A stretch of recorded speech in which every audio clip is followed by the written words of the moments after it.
Good morning everyone. সকাল সকাল আমি এসে গেছি আমাদের মর্নিং রুটিন নিয়ে। এই শীতকালে আমরা কিছুদিন হলো এই কাঁচা হলুদটা খাওয়া শুরু করেছি। তো আমি খেয়ে নিয়েছি, এটা এবির জন্য আমি রেখেছি, এটা এবিকে দেব।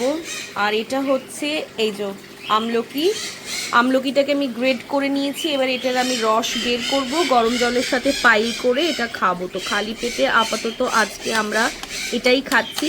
রোজ রোজ আমরা কিছু না কিছু খেতেই থাকি, তো চেষ্টা করব তোমাদের সাথে আমার মর্নিং রুটিনগুলো শেয়ার করার। কারণ একই জিনিস তো রোজ রোজ আমরা করি না, একটু ডিফারেন্ট ডিফারেন্ট করি। তো যেদিন যেদিন কিছু আলাদা করব তোমাদের সাথে নিশ্চয়ই শেয়ার করব।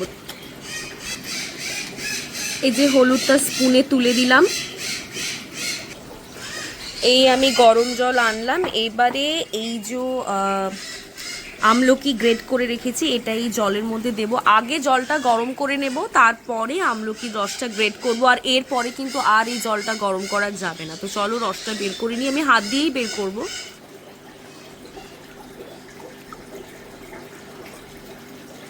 রসটা বের করে নিচ্ছি। আমলকিটা একটু বড়ই ছিল, তাই অনেক রস, অনেকটাই রস। তো এই হচ্ছে আমাদের আমলকির রস আর কাঁচা হলুদ দিয়ে আজকে আমাদের মর্নিংটা শুরু করছি।